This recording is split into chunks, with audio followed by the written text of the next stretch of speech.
Bonjour et bienvenue sur le podcast Bouger pour grandir, le podcast qui parle de motricité. Dans l'épisode d'aujourd'hui, on discute de l'importance pour les bébés de passer non seulement du temps, mais assez de temps sur le bedon, le tummy time, comme disent les anglophones.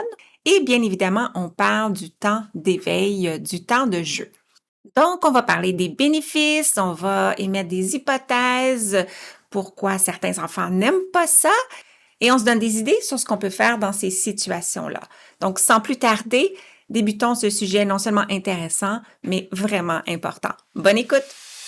Et juste au cas où ceci est ton premier épisode, Bouger pour grandir est conçu pour stimuler les réflexions et répondre aux questions des professionnels de la santé, de l'éducation et bien sûr des parents qui accompagnent les enfants dans leur développement moteur, mais pas que. Et moi, je m'appelle Josiane Caron-Santa, je suis ergothérapeute québécoise, canadienne, formatrice internationale dans le domaine du développement de l'enfant et surtout passionnée de faire connaître la facette pédiatrique de mon métier, l'ergothérapie. Merci d'être ici et sans plus tarder, poursuivons avec l'épisode d'aujourd'hui. Moi, je pense que quand j'étais bébé, je devais dormir sur le ventre parce que j'aime encore ça, dormir sur le ventre, et que ma génération est probablement la génération qui précède la mienne. Nous sommes nés avant que la communauté scientifique réalise qu'il y avait des risques pour les bébés de dormir sur le ventre. Des risques du syndrome de mort subite du nourrisson, dont c'est certain vous avez entendu parler si vous avez des enfants, mais si c'est moins familier, c'est la situation dans laquelle un bébé, en apparence en santé, décède durant son sommeil sans que non plus subséquemment une cause médicale puisse être identifiée. Donc, cette recommandation-là avait été émise parce que parmi les enfants qui étaient décédés du syndrome de la mort subite, plus d'entre eux avaient été trouvés sur le ventre. En fait, 12 fois plus. Et ça a été positif parce que les études qui ont suivi ont démontré une réduction significative du syndrome de mort subite. Certaines indiquent 50% depuis cette recommandation-là. Toutefois, c'est sûr que c'est inquiétant pour des nouveaux parents d'entendre parler de ça par leur pédiatre ou de lire sur ce sujet-là dans les livres dédiés aux nouveaux parents. Et de ce fait, c'est facile de surgénéraliser la recommandation de ne pas mettre bébé sur le ventre pour dormir à ne pas mettre bébé sur le ventre du tout. Conséquemment, dans les années qui ont suivi, ils se sont mis à remarquer qu'il y avait plus de retard moteur global. Donc, l'atteinte de certains jalons chez les bébés arrivait plus tardivement. Par exemple, le retournement ou se pousser, se relever à bout de bras. Et c'est pas tout, ils ont aussi remarqué qu'il y avait plus de bébés qui avaient une asymétrie au niveau de leur crâne. Donc, il y avait des surfaces qui étaient comme aplaties et aussi plus de torticolis. Et ça, ils ont pu faire le lien avec le fait que les bébés passaient la majorité de leur temps sur le dos avec la tête tournée d'un côté parce que au cours des premières semaines de vie, l'enfant n'a pas encore assez de contrôle de sa tête pour la tenir au centre ou bien pour alterner facilement d'un côté et de l'autre. Alors, quelques années plus tard, en 1996, l'Académie américaine de pédiatrie a révisé, en fait précisé la recommandation en indiquant que l'enfant devrait dormir la nuit durant les siestes sur le dos, mais devrait passer du temps sur le ventre durant ces moments d'éveil. Et c'est à ce moment-là que l'expression tummy time a été créée. Et en 2008, ils ont été encore plus spécifiques en indiquant que le bébé, dès son retour à la maison, devrait passer du temps sur son ventre, du temps éveillé, 2-3 fois par jour, 3 à 5 minutes par opportunité et de graduellement, au fur et à mesure des compétences du bébé, allonger la durée de cette période-là jusqu'à 60 minutes par jour. Et la Société canadienne de pédiatrie, qui s'inspire beaucoup au niveau de ses recommandations de ce qui se passe aux États-Unis, a actuellement la recommandation de passer au moins 3 fois par jour des périodes de 10 à 15 minutes sur le ventre pour les bébés de moins de 12 mois. Là, je vous parle du Canada parce que moi, c'est là que je me trouve, mais l'Organisation mondiale de la santé recommande aussi que les enfants passent du temps sur le ventre, un minimum de 30 minutes par jour. Et le 30 minutes, c'est vraiment un minimum et il ne devrait pas être fait tout d'un coup, mais bien étalé et accumulé tout au cours de la journée. Et il y a une étude, une revue systématique, ça c'est quand des chercheurs tirent des conclusions à partir des résultats de plusieurs études qui rencontrent certains critères. Donc en 2020, il y a une revue systématique qui a été publiée qui a considéré les résultats de 16 études, ce qui représente un total de 4237 bébés entre 0 et 12 mois de 8 pays différents. Et de ça, ils ont ressorti qu'il y avait une association positive entre le temps passé sur le ventre et la qualité de la motricité globale, ainsi que d'autres aspects du développement global. Je vous laisse l'étude en référence si ça vous intéresse. Il y a une ergothérapeute américaine qui s'appelle Anne Zachary qui était particulièrement intéressée par ce sujet-là et sa mission de soutenir le développement des enfants, qui a réalisé une étude. Elle a parlé à des parents qui étaient en attente dans des cliniques pédiatriques pour savoir, d'une part, s'ils étaient familiers avec les recommandations du Tummy Time et aussi s'ils connaissaient les impacts potentiels pour un bébé de ne pas avoir assez d'opportunités de passer du temps sur le ventre. Dans un de ces textes que je suis en train de lire, elle indique que les résultats de son étude l'ont vraiment étonnée, voire choquée, parce que 25% des parents à qui elle a parlé ne connaissaient pas la recommandation de placer les bébés sur le ventre, ni les complications possibles de ne pas le faire suffisamment. Et en plus, 35% des parents qui connaissaient cette recommandation-là ne plaçaient pas beaucoup bébé sur le ventre non plus, parce que le bébé pleure, n'aime pas ça, et le temps sur le ventre s'en voyait diminuer à cause de ça jusqu'à parfois un total de moins de 15 minutes par jour. OK, assez de données probantes. Concrètement, quels sont les avantages de créer beaucoup d'opportunités pour bébé de passer du temps sur son ventre? D'abord, la position lui permet de développer ses muscles. Lorsqu'il est sur le ventre, il va renforcer les muscles de son cou, les muscles de son dos et les muscles de ses bras et de ce qu'on appelle la ceinture scapulaire. Donc, tous les muscles qui entourent les épaules et les omoplates.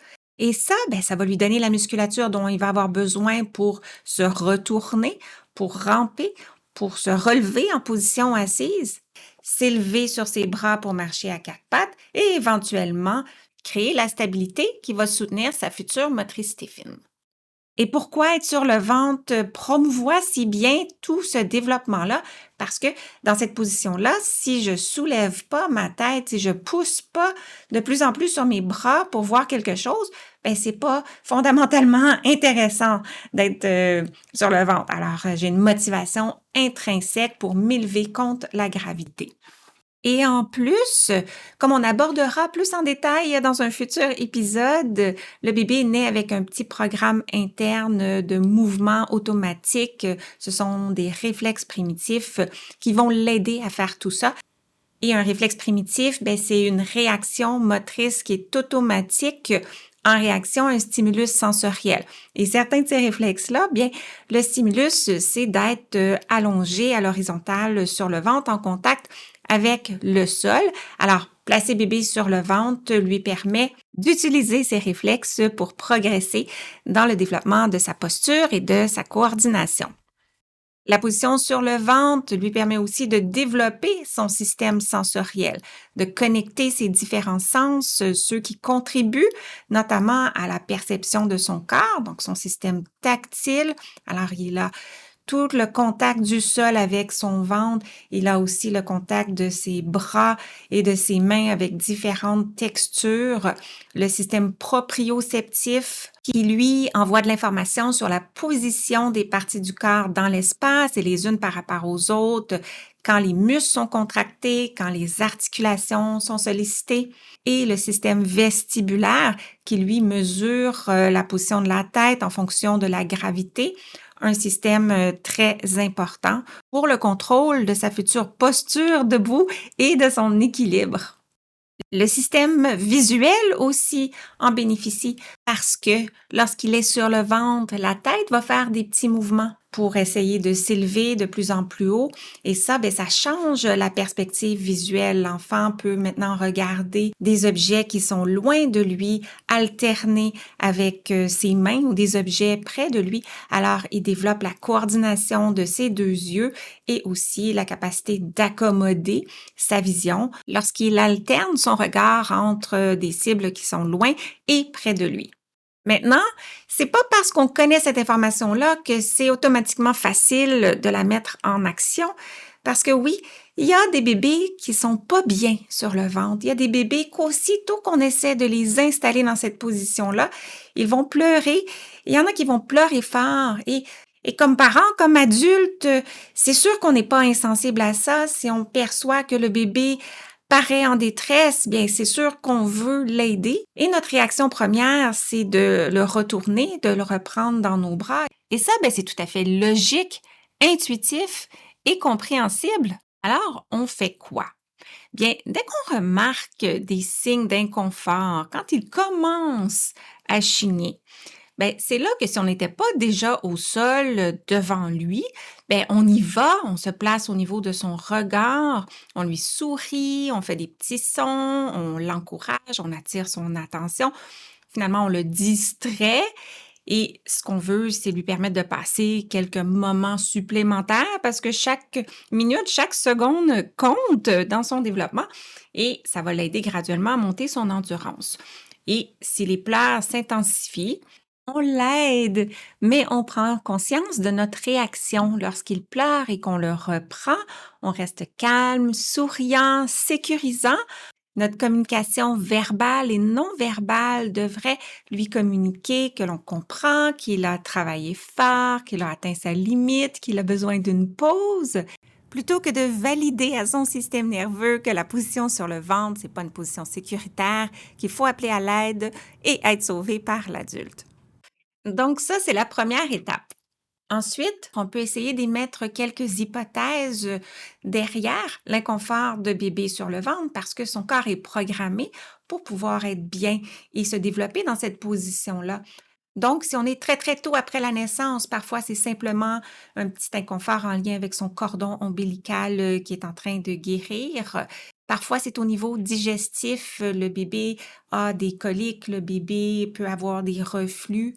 Parfois, c'est au niveau du tonus qui est peut-être un petit peu plus bas, donc ça demande un peu plus d'effort au bébé. Et quand ça demande trop d'effort, ben, c'est normal que ça soit pas agréable et stimulant pour lui. Et parfois, c'est au niveau des systèmes sensoriels. Le bébé est un petit peu plus sensible, notamment au changement de position de sa tête dans l'espace. Il peut se sentir insécurisé en étant dans cette position-là sur le ventre. Il pourrait en avoir d'autres. Alors, la première chose à faire, c'est de prendre rendez-vous avec le pédiatre pour aller voir s'il n'y a pas quelque chose au niveau médical qui sous-tend ce malaise-là. Et la deuxième, c'est de penser comment on peut quand même continuer à stimuler cette position-là, mais d'une manière à ne pas surcharger le bébé. Alors, s'il n'est pas bien par terre, est-ce que si on le couche tout simplement sur nous en position semi-assise avec pas trop de poids sur son ventre ou n'étant pas complètement à l'horizontale, c'est facilitant? Est-ce que si on réduit de manière considérable la durée des essais, par exemple quelques secondes, mais souvent, on peut accumuler plus de minutes au total dans la journée? Aussi, le moment des essais, est-ce qu'on peut éloigner des repas, éloigner peut-être du moment où l'enfant est fatigué et s'apprête à aller faire une sieste, par exemple, donc il peut avoir moins d'endurance et d'intérêt à ce moment-là? Est-ce que si on se crée une routine, des habitudes, un horaire, par exemple, avant chaque boire, après chaque changement de couche, c'est aidant? Est-ce que si je crée un rituel, peut-être avec une comptine que je vais dire au moment où on s'en va sur le ventre, peut-être pendant qu'on est sur le ventre, donc qui garde bébé informé et l'aide à anticiper que la période va se terminer, ça peut le rassurer. Par exemple, ça peut être aussi simple que bedon rond, bedon long, bedon mignon, c'est le temps de la minute bedon.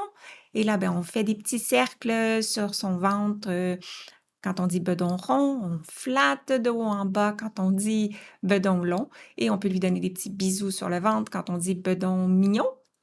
Est-ce qu'on peut rendre l'activité naturellement plus stimulante au début si l'enfant n'a pas assez de force encore pour soulever beaucoup sa tête ou pousser sur ses bras? À ce moment-là, si on peut rouler peut-être une petite serviette sous lui pour lui permettre de voir quelque chose, installer des petits jouets, un miroir, notre visage, notre voix ludique, bienveillante, chantante devant lui. Une activité que j'aime beaucoup aussi, c'est la balade sur la couverture. Donc, on l'installe sur le ventre, sur une couverture, sur le plancher et on le tire doucement. Si on a un gros ballon d'exercice avec nous, on peut installer bébé dessus. On garde nos mains sur bébé. Il est à la hauteur de nos yeux. On peut lui faire des petits mouvements aller-retour. Donc, parfois, cette stimulation-là vestibulaire va plaire à bébé. Et s'il n'a pas beaucoup de force encore pour soulever sa tête, la stimulation visuelle n'est pas encore accessible, on peut varier les textures qu'on va placer sous ses mains pour l'occuper un peu pendant qu'il est sur le ventre. En somme, on continue la stimulation au rythme de bébé. On lui assure une progression douce, toujours sous supervision, des activités variées. Et éventuellement, avec la rencontre avec le médecin, on aura des conseils, peut-être une consultation professionnelle à venir. Et tout ça avec l'objectif de créer des opportunités pour bébé de bouger dans une variété de positions pour grandir. Merci d'avoir écouté et à bientôt pour notre prochain épisode. Et d'ici là, vous pouvez me retrouver quotidiennement sur les réseaux sociaux, consulter mon blog et profiter de mes ressources gratuites en joignant ma communauté au josianecaronsanta.com/guide. Le podcast Bouger pour grandir est une production de l'Académie de formation JCSI, des formations en ligne sur le développement et fonctionnement de l'enfant, de la perspective de l'ergothérapie. C'est tout pour cet épisode et sur ce, je vous dis à très bientôt pour continuer à parler d'ergo. Bye!